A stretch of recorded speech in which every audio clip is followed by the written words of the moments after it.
For project number 1, you're going to need one of these wall borders from the Dollar Tree.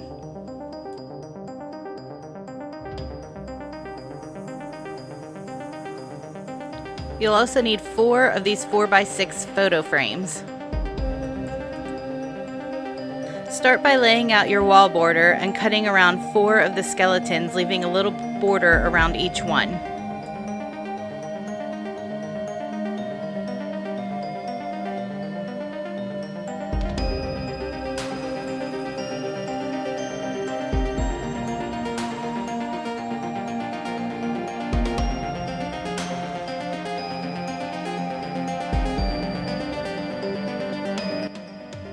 Next, I'm taking a piece of cardstock cut to 6 by 7.5 inches, and I'm going to cut the center out, leaving a 1/2 inch border the whole way around.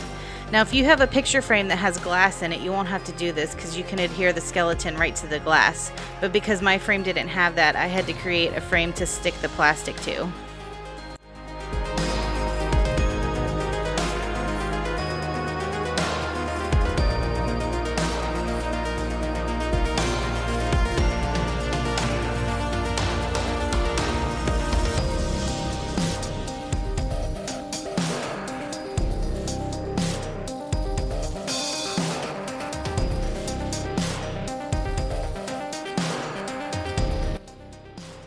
Once you have your skull picture attached to your frame or to the glass, depending on the picture frame you're using, you can place it back inside the frame, and I'm just adding a line of hot glue to make sure everything stays in place.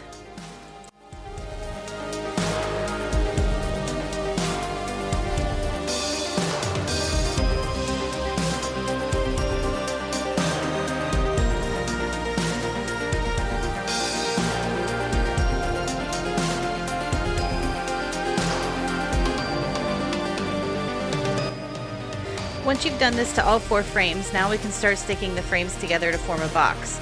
I'm going to use a combination of E6000 and hot glue because the E6000 will add a permanent hold and the hot glue will add an instant hold.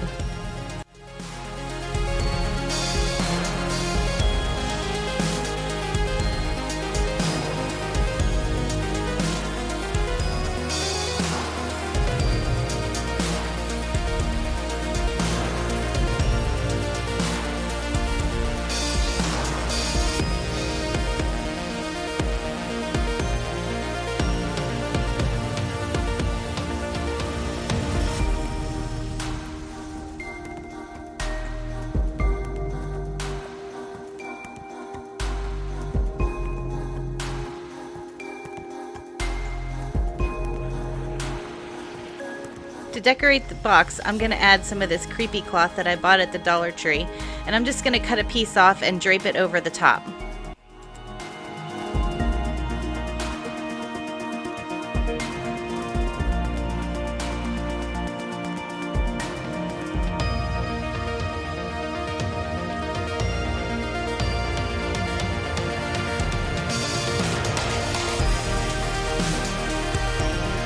To hold it in place, I'm just going to add a few dots of hot glue here and there.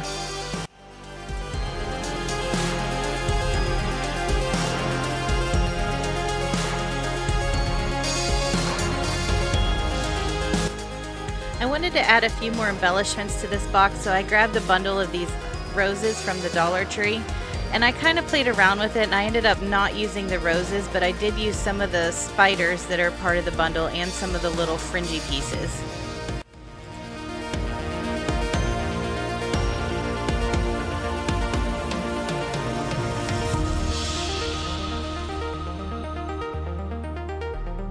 And here's a look at our finished piece. I added a battery-operated candle to the center to really show off the transparency of the skulls. Definitely do not use a real candle in this. For project number 2, we're going to use one of these skeleton garlands that I got at the Dollar Tree. And I'm just going to start by cutting the loops off at the top that attach it to the twine.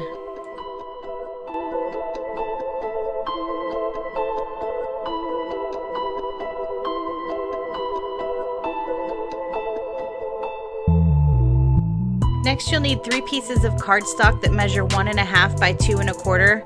I'm going to tear around the edges of each of these to kind of give it a distressed, weathered look. If you think you can't tear that small of amount off like I am, just make your pieces a little bit bigger.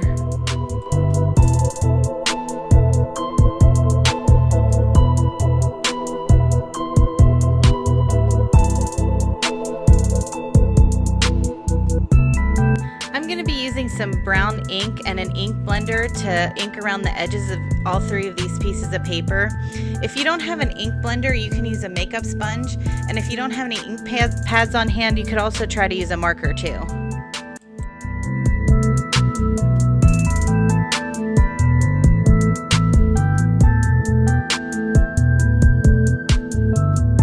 I wanted to write out the word boo, and I felt pretty confident in my hand lettering skills that I could tackle that on my own, but if you don't, you could always use stickers here.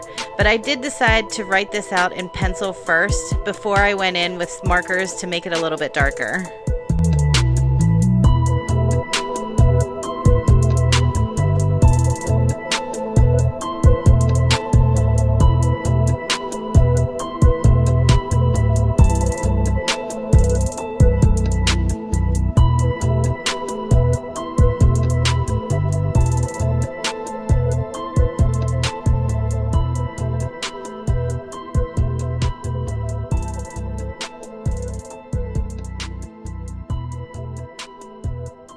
Now we're going to create a base for our skeletons to stand on. You're going to need 12 of the tumbling tower blocks. I already had some brown ones on hand, but it really doesn't matter what color they are because we're going to cover them up later. And you're just going to glue them all together. I just used hot glue.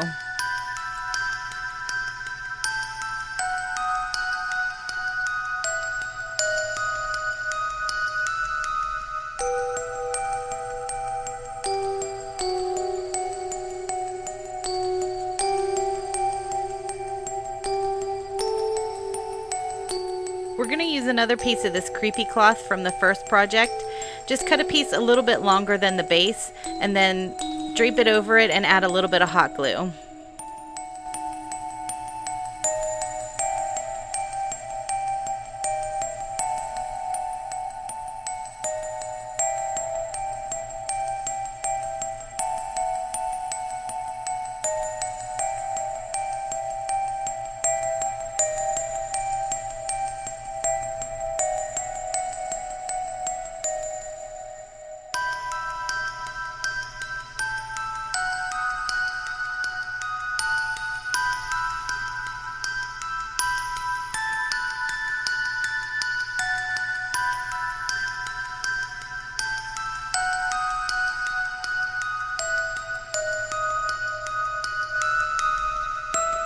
Since the arms don't move on these skeletons, you have to cut it off at the elbow, and then you're going to take those pieces and bend them in half a little bit, and then bend them in half so that they go around each of the letters that spell out the word boo.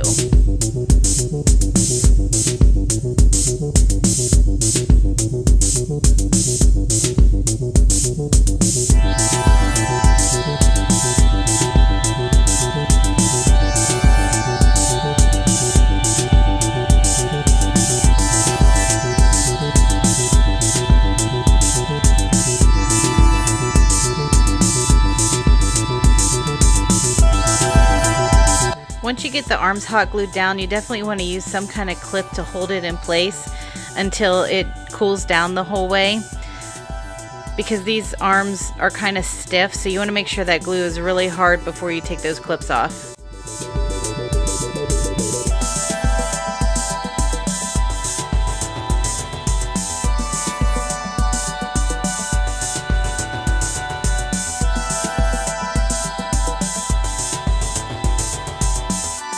After your glue has cooled down, you're going to take the sign and just glue it right to the center of the skeleton.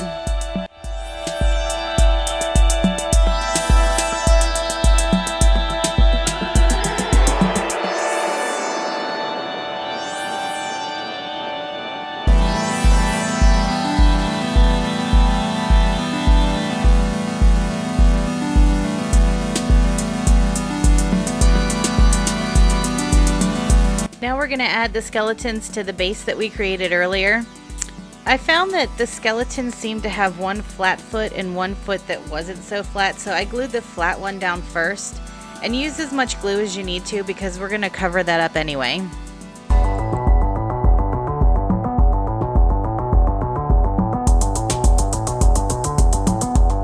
Once your skeletons are glued in place, you can just add a line of hot glue and scrunch the remaining fabric up around their feet.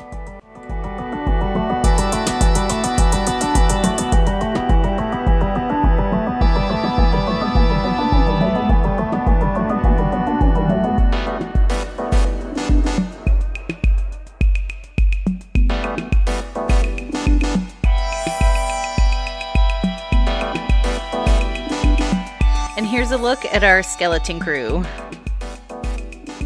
For our last project, you'll need some kind of box art from the Dollar Tree.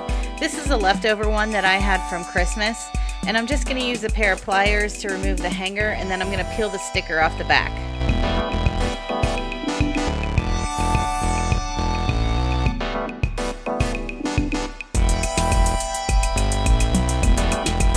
I'm going to give this box one coat of this chalkboard paint that I picked up from the Dollar Tree. I had never used it before, but it was pretty good, and I only needed one coat to get a pretty full coverage. It's not as matte as regular chalk paint, but I thought it did a pretty good job.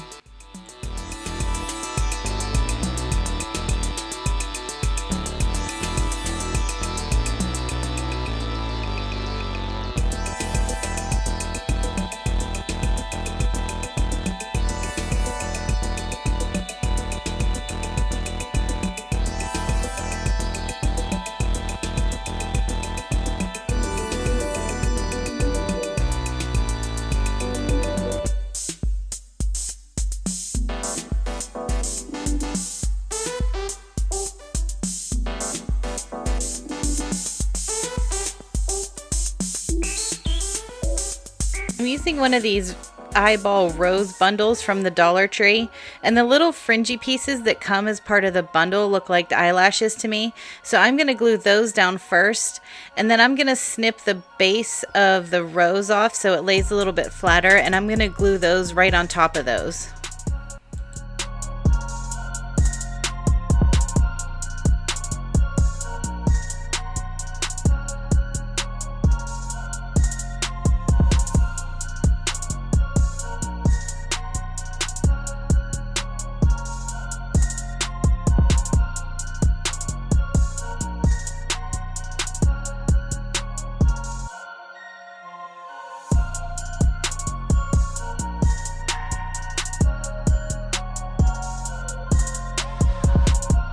I'm going to finish this off by taking one of the spiders that came as a part of that bundle, and I'm just going to glue it in the corner of the box.